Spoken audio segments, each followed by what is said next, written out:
بسم اللہ الرحمن الرحیم الحمد للہ رب العالمین وافضل الصلوات واتم التسلیمات علی سید الانبیاء والمرسلین سیدنا وحبیبنا محمد وعلی آلہ واصحابہ اجمعین۔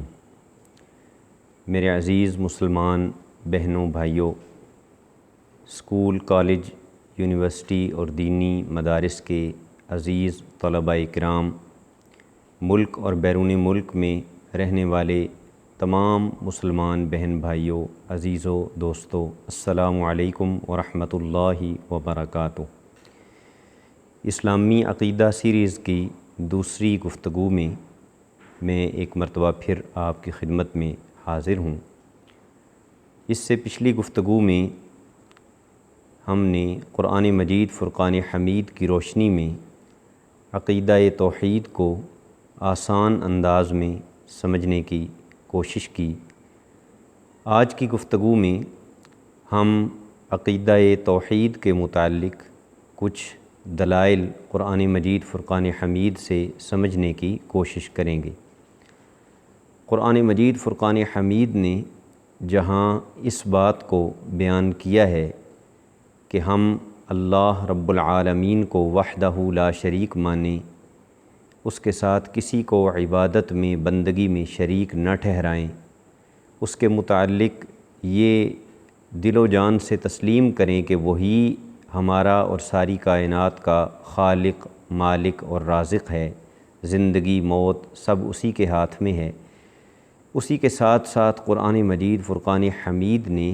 اس عقیدے کی دلیلیں بھی بیان کی ہیں، اور اس عقیدے کو ذہنوں میں اور دلوں میں مضبوط کرنے کے لیے ایسی خوبصورت اور پختہ دلیلیں قرآن مجید فرقان حمید پیش کرتا ہے کہ جن پہ غور کرتے جانے سے انسان کے دل میں عقیدہ توحید اور زیادہ مضبوط اور زیادہ پختہ اور روشن ہوتا چلا جاتا ہے۔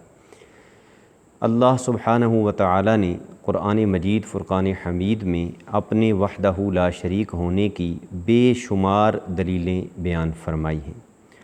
لیکن قرآن مجید فرقان حمید نے ان دلیلوں کو دو کیٹیگریز میں تقسیم کیا ہے، یعنی یہ دو طرح کی دلیلیں ہیں جن پہ آج ہم گفتگو کریں گے۔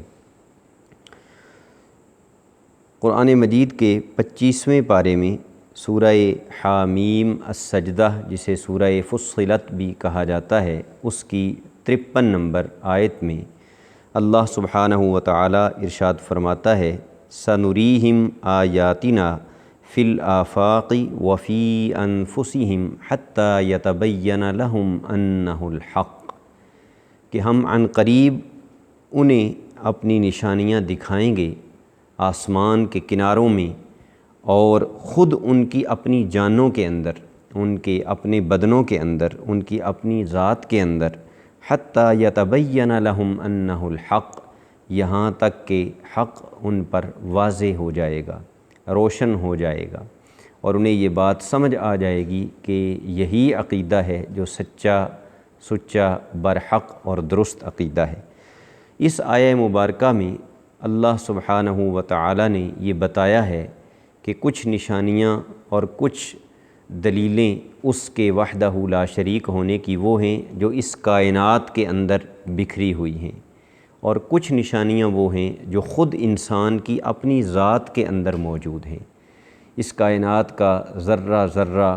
پتہ پتہ اللہ سبحانہ وتعالی کی وحدہ لا شریک ہونے کی دلیل ہے، اور اسی طرح یہ انسان، اس کی تخلیق، اس کی شکل و صورت، اس کے اعضاء، اس کی باڈی، اس کے جسم کی بناوٹ، یہ ساری چیزیں بھی بول بول کر بتا رہی ہیں کہ یہ کام کسی انسان کا نہیں ہو سکتا، کسی دوسری مخلوق کا نہیں ہو سکتا، یا خود بخود یہ انسان نہیں بن گیا، یہ کائنات نہیں بن گئی، اسے کسی بڑے ہی علم والے، حکمت والے، قدرت والے، طاقت والے رب نے بنایا ہے، اور وہ یقیناً اللہ رب العالمین ہے۔ اب ہم اپنی گفتگو کو دو حصوں میں تقسیم کرتے ہوئے پہلے حصے میں ان نشانیوں کو اور ان دلیلوں کو بیان کریں گے کہ جن کا تعلق کائنات کے ساتھ ہے، ہمیں نظر آنے والی جو ارد گرد چیزیں ہیں ان کے ساتھ ہے۔ اللہ سبحانہ و تعالی سورۃ البقرہ کی آیت نمبر 164 میں ان نشانیوں کا ذکر کرتے ہوئے ارشاد فرماتا ہے، ان فی خلق السماوات والارض، کہ بے شک آسمان اور زمین کے پیدا کرنے میں، واختلاف اللیل والنہار، اور رات اور دن کے بدل بدل کر آنے میں، والفلک التی تجری فی البحر بما ينفع الناس، اور ان کشتیوں میں کہ جو لوگوں کے فائدے کا سامان لے کر دریاؤں میں اور سمندروں میں چلتی ہیں، وما انزل اللہ من السماء من ماء فاحیا بہ الارض بعد موتها، اور اس پانی میں جو اللہ تعالیٰ نے آسمان سے اتارا اور اس کے ذریعے مری ہوئی زمین کو زندہ فرما دیا، وبث فیہا من کل دابہ، اور زمین میں ہر قسم کے جاندار پھیلا دیے، اس میں کیڑے مکوڑے بھی ہیں، جانور بھی ہیں، اس میں اور زندہ چیزیں بھی ہیں، وتصریف الریاح، اور ہواؤں کے گردش کرنے میں کہ کبھی ادھر سے ادھر چلتی ہیں، کبھی ادھر سے ادھر چلتی ہیں، والسحاب المسخر بین السماء والارض، اور اس بادل میں جو زمین اور آسمان کے درمیان اللہ سبحانہ و تعالیٰ کے حکم کا باندھا ہوا اپنی جگہ پہ موجود ہے۔ ان سب چیزوں کو بیان کر کے اللہ تعالیٰ فرماتا ہے، لآیات لقوم یعقلون، غور و فکر کرنے والوں کے لیے ان تمام چیزوں میں نشانیاں موجود ہیں، دلیلیں موجود ہیں۔ یہ سب چیزیں کس چیز کی دلیل ہیں، کس بات کی دلیل ہیں؟ یہ دن رات کس کی دلیل ہیں؟ یہ سورج چاند کس کی دلیل ہیں؟ یہ ہوائیں جو چلتی رہتی ہیں کبھی ادھر کبھی ادھر، یہ کس کی دلیل ہیں؟ یہ سب اس بات کی دلیل ہیں کہ کوئی طاقت ہمارے پیچھے موجود ہے، کسی کی قوت ہمارے پیچھے کار فرما ہے، کوئی ہے جو ہمیں چلنے کا حکم دے رہا ہے، کوئی ہے جو دن اور رات کو تبدیل کر رہا ہے کہ کبھی اندھیرا چھا جاتا ہے، کبھی روشنی آ جاتی ہے، اور وہ یقیناً اللہ سبحانہ و تعالی ہے۔ اس سے اگلی آیہ مبارکہ کی طرف چلتے ہیں۔ یہ سورہ آل عمران کی آیت نمبر 191 ہے۔ اس آیہ مبارکہ میں اللہ سبحانہ و تعالی نے اپنے ان بندوں کا ذکر کیا ہے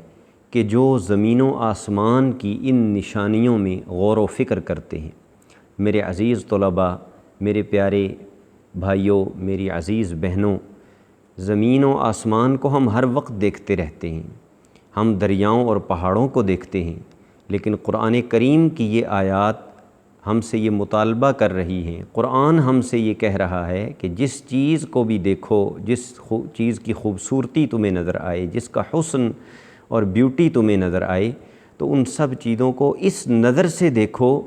کہ انہیں بنانے والا کتنا عظیم ہے، انہیں پیدا کرنے والا کتنا طاقتوں والا ہے، کتنا حکمتوں والا ہے۔ اس اعتبار سے اور اس نظر سے جب ہم ان چیزوں کو دیکھیں گے تو ہر چیز ہمیں اللہ سبحانہ و تعالیٰ کا پتہ دے گی۔ سورہ آل عمران کی اس آیہ مبارکہ میں جس کا نمبر ہے 191، اس میں اللہ تعالیٰ فرماتا ہے کہ ان سب چیزوں میں عقل مندوں کے لیے نشانیاں موجود ہیں، لیکن عقل مند لوگ کون ہیں؟ الذین یذکرون اللہ قیاما وقعودا وعلی جنوبہم، عقل مند لوگ وہ ہیں جو کھڑے ہو کر، بیٹھے ہوئے، اپنی کروٹوں پہ لیٹے ہوئے اللہ رب العالمین کو یاد کرتے ہیں۔ وَيَتَفَكَّرُونَ فِي خَلْقِ السَّمَاوَاتِ وَالْأَرْضِ، اور وہ زمین اور آسمان کی تخلیق میں غور و فکر کرتے ہیں۔ وہ جب زمین کو دیکھتے ہیں تو سوچتے ہیں کہ یہی زمین ہے جس پہ ہم رہ بھی رہے ہیں، یہی زمین ہے جس سے چشمے بھی نکل رہے ہیں، یہی زمین ہے جس سے فصلیں، پھل، سبزیاں، ہماری خوراک، ہمارے جانوروں کی خوراک، کھانے پینے کی چیزیں اگ رہی ہیں، اسی زمین سے سبزہ بھی اگ رہا ہے، اسی زمین سے درخت اور پھل بھی اگ رہے ہیں۔ تو وہ ان میں جب غور و فکر کرتے ہیں تو ان کی زبانوں پہ کیا آتا ہے اور وہ کیا کہتے ہیں؟ وہ کہتے ہیں ربنا ما خلقت ھذا باطلا، کہ یا اللہ تو نے ان چیزوں کو بیکار نہیں بنایا، بے مقصد نہیں بنایا، تیرا ان چیزوں کو پیدا کرنے سے کوئی مقصد تھا، اور وہ یہ تھا کہ تو نے یہ سب چیزیں ہمارے لیے پیدا کیں اور ہمیں اپنی عبادت اور اپنی بندگی کے لیے پیدا کیا۔ اللہ سبحانہ و تعالی نے اپنی قدرت کے، اپنے وحدہ لا شریک ہونے کی جو دلیلیں بیان فرمائی ہیں، ان میں سے جو پہلی کیٹیگری کی دلیلیں ہیں، جن میں اس کائنات کے اندر زمین و آسمان میں اللہ تعالیٰ نے اپنی نشانیوں کی طرف اشارہ کیا ہے، ان میں سورۃ الواقعہ کی آیات مبارکہ بھی ہیں۔ آیت نمبر 63 سے ان کا سلسلہ شروع ہوتا ہے۔ اللہ سبحانہ و تعالی ان آیات میں اپنی قدرت، اپنی کاریگری کی بہت سی نشانیوں کو بیان فرما رہا ہے۔ اللہ تعالیٰ فرماتا ہے افرأیتم ما تحرثون اانتم تزرعونہ ام نحن الزارعون، کہ تم جو کھیتی باڑی کرتے ہو، زمین میں بیج ڈالتے ہو، اس سے فصل نکلتی ہے، اس سے خوشے سٹے باہر آتے ہیں، ان پہ پھر پھل لگتا ہے، تو اللہ سبحانہ و تعالیٰ پوچھتا ہے کہ کیا تم یہ سمجھتے ہو کہ تم اسے اگا رہے ہو، یہ فصلیں اگانے والے تم ہو؟ اانتم تزرعون، کیا تم انہیں اگا رہے ہو؟ ام نحن الزارعون، یا انہیں اگانے والے ہم ہیں، انہیں بنانے والے ہم ہیں۔ لو نشاء لجعلناہ حطاما فظلتم تفکہون، اگر ہم چاہیں نا تو تم جتنی مرضی کوشش کر لو، ہم تمہاری ساری کوشش کو یوں ضائع کر دیں کہ وہ ساری فصلوں کو تباہ و برباد کر کے رکھ دیں، جیسے پاؤں کے نیچے کسی چیز کو روند ڈالا جائے، کچل ڈالا جائے تو وہ چیز تباہ ہو جاتی ہے۔ ہم ان تمام فصلوں کو اس طرح تباہ و برباد کر دیں اور تم صرف باتیں کرتے رہ جاؤ، تمہارے پاس اس کا کوئی حل نہ ہو، اور تم یہ کہتے رہ جاؤ کہ انا لمغرمون، ہم تو بڑے نقصان میں رہ گئے، بڑے گھاٹے میں رہ گئے، ہم بے نصیب رہے۔ پھر اللہ سبحانہ و تعالی اگلی دلیل دیتے ہوئے ارشاد فرماتا ہے افرأیتم الماء الذی تشربون، بھلا مجھے بتاؤ میرے بندو کہ یہ پانی جو تم پیتے ہو، اانتم انزلتموہ من المزن، کیا تم نے اس پانی کو بادلوں سے نازل کیا ہے؟ کیا یہ بارش برسانے والے تم ہو؟ ام نحن المنزلون، یا ہم بارش برساتے ہیں، ہم تمہیں پینے کے لیے یہ پانی دیتے ہیں۔ لو نشاء جعلناہ اجاجا، اگر ہم چاہیں تو ہم اس پانی کو اتنا کڑوا اور اتنا نمکین اور کھاری بنا دیں کہ اسے یہ منہ لگانے کے بھی قابل نہ رہے، پیے جانے کے قابل نہ رہے۔ فلولا تشکرون، تو اللہ سبحانہ و تعالیٰ کی ان نعمتوں پر تم اس کا شکر ادا کیوں نہیں کرتے؟ اللہ سبحانہ و تعالیٰ ان سب آیات مبارکہ میں بار بار ان چیزوں کو بیان کر کے ایک ہی بات ثابت فرما رہا ہے کہ اس کائنات کا خالق میں ہوں، اس کائنات کا بنانے والا میں ہوں، تمہیں رزق عطا کرنے والا میں ہوں، بارشیں برسانے والا میں ہوں،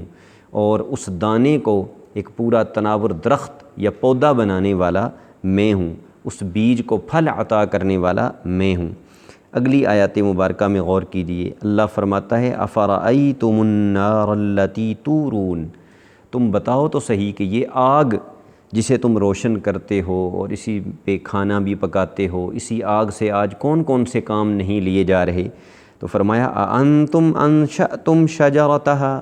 کیا تم نے اس درخت کو تم نے پیدا کیا ہے؟ آگ والے درخت کو، یا وہ لکڑیاں جنہیں جلایا جاتا ہے اور آگ روشن کی جاتی ہے، وہ ایندھن، وہ فیول، کیا ان چیزوں کو تم نے پیدا کیا ہے؟ ام نحن المنشئون، یا انہیں پیدا کرنے والے ہم ہیں۔ اللہ سبحانہ و تعالی ان تمام نشانیوں میں اور ان تمام دلائل میں ہمیں یہ سمجھا رہا ہے کہ ہم دل و جان سے اس حقیقت کو تسلیم کر لیں اور ہمارے دلوں میں یہ بات جم جائے کہ اللہ سبحانہ و تعالی ہی ہے جو ہمارا بنانے والا بھی ہے، اس کائنات کا بنانے والا بھی ہے، اور اسی نے ہماری فائدے کے لیے اور ہمیں لطف اندوز کرنے کے لیے یہ ساری چیزیں پیدا فرمائی ہیں، اور یہ کائنات کی ساری نعمتیں اسی کی پیدا کی ہوئی ہیں۔ معزز بہنوں بھائیوں، اب ہم گفتگو کے دوسرے حصے کی طرف آتے ہیں۔ اللہ سبحانہ و تعالی نے خود انسان کی اپنی ذات کے اندر اپنی وحدانیت کی، اپنی قدرت کی، اپنی کاریگری کی دلیلیں رکھی ہوئی ہیں کہ انسان کو دور نہ جانا پڑے، انسان خود اپنے وجود میں غور کرے تو اس کا اپنا وجود اسے بتائے گا کہ اتنی خوبصورت شکل، اتنا اچھا جسم اور اتنے خوبصورت اعضاء، اور پھر ان اعضاء کے اندر جو قوتیں اور طاقتیں ہیں، یہ خود بخود نہیں پیدا ہو گئیں، یہ کسی پیدا کرنے والے کا کمال ہے۔ اللہ سبحانہ و تعالی سورۃ التین کی آیت نمبر 4 میں انسان کی پیدائش کا ذکر کرتے ہوئے فرماتا ہے، لَقَدْ خَلَقْنَا الْإِنسَانَ فِي أَحْسَنِ تَقْوِيمٍ، کہ بے شک ہم نے انسان کو بہترین صورت پر پیدا کیا، بہترین انداز میں پیدا کیا۔ اور پھر سورۃ الاعلیٰ کی آیت نمبر 2 اور 3 میں فرماتا ہے، الذی خلق فسوی، کہ جس نے انسان کو پیدا کیا تو صرف پیدا ہی نہیں کیا کہ اس انداز میں پیدا کر دیا جاتا کہ اس میں کوئی خوبصورتی نہ ہوتی، اس کا کوئی عضو کسی کام کا نہ ہوتا اور اسے دیکھ کے نفرت پیدا ہوتی، گھن آتی۔ اللہ فرماتا ہے فسوی، پیدا کیا تو اس کو ایسا اعتدال اور ایسی خوبصورتی عطا فرمائی کہ کائنات کی کوئی چیز خوبصورتی میں انسان کا مقابلہ نہیں کر سکتی۔ والذی قدر فہدی، قدرہ کا معنی یہ ہے کہ ہر چیز جو انسان کے اندر پیدا کی تو وہ ایک خاص انداز میں پیدا کی، کہ آنکھیں ہیں اور دیکھ لیجئے کہ اگر آنکھیں اتنی بڑی ہوتیں کہ آدھے چہرے کو ہی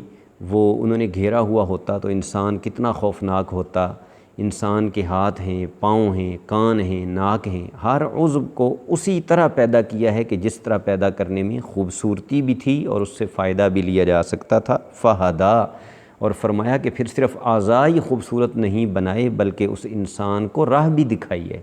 اچھے اور برے کی تمیز کرنے کے لیے اسے دل، دماغ، سوچنے سمجھنے کی صلاحیتیں بھی عطا فرمائی ہیں۔ اسی انسان کے متعلق اللہ سبحانہ و تعالی سورۃ الملک کی آیت نمبر 23 میں ارشاد فرماتا ہے، قُلْ هُوَ الَّذِي أَنشَأَكُمْ وَجَعَلَ لَكُمُ السَّمْعَ وَالْأَبْصَارَ وَالْأَفْئِدَةَ، آپ کہہ دیجئے کہ وہی اللہ ہے جس نے تمہیں پیدا کیا اور پھر تمہیں سننے کے لیے کان عطا کیے، دیکھنے کے لیے آنکھیں عطا فرمائیں، غور و فکر کے لیے تمہیں دل عطا فرمایا۔ قلیلا ما تشکرون، لیکن پھر بھی تم کتنا تھوڑا شکر ادا کرتے ہو اپنے خالق و مالک کا۔ انسان اگر اپنے وجود میں غور کرے کہ اس کا سارا وجود گوشت سے، چربی سے، ہڈیوں سے، پٹھوں سے بنا ہوا ہے، لیکن گوشت کا ایک ٹکڑا ایسا ہے جو دیکھنے کا کام کرتا ہے، اور اسی جسم کا دوسرا حصہ ہے جو سننے کا کام کرتا ہے، اسی جسم کا تیسرا حصہ ہے جو سونگھنے کا کام کرتا ہے، اسی جسم کا ایک اور پارٹ ہے، ایک اور حصہ ہے جو چکھنے کا کام کرتا ہے، چربی اسی طرح کی، گوشت اسی طرح کا، بظاہر میٹیریل اسی طرح کا، لیکن 4 اعضاء ہیں اور چاروں مختلف کام کر رہے ہیں۔ اور پھر اللہ سبحانہ و تعالی یہ ساری نعمتیں ہمیں مفت عطا فرما رہا ہے۔ ان پہ اگر مطالبہ ہے تو صرف یہی مطالبہ ہے کہ مجھے وحدہ لا شریک مانو اور میرے احکام کی اطاعت اور فرما برداری کرتے ہوئے اپنی زندگی کو بسر کرو۔ معزز محترم حاضرین و ناظرین، عزیز مسلمان بہنوں بھائیوں، آج کی گفتگو میں ہم نے قرآن مجید فرقان حمید کی آیات مبارکہ سے اللہ سبحانہ و تعالی کے وحدہ لا شریک ہونے یعنی عقیدہ توحید کے متعلق، اللہ تعالیٰ کی قدرت کے متعلق، اس کی قوت اور طاقت کے متعلق چند آیات مبارکہ کا مطالعہ کرنے کی سعادت حاصل کی۔ مجھے امید ہے کہ اسے سن کر آپ کے دل میں عقیدہ توحید اور زیادہ جاگزیں ہوا ہوگا، اور زیادہ مضبوط ہوا ہوگا۔ اللہ سبحانہ و تعالی ہمیں اپنی بندگی اور اپنی اطاعت کی ہمیشہ توفیق عطا فرمائے، ہمیں اسلام پر زندہ رکھے، ایمان پر اللہ سبحانہ و تعالی ہمیں خاتمہ نصیب فرمائے۔ اسلامی عقیدہ سیریز کی تیسری نشست میں انشاءاللہ پھر آپ کی خدمت میں حاضر ہوں گے۔ والسلام علیکم ورحمۃ اللہ وبرکاتہ۔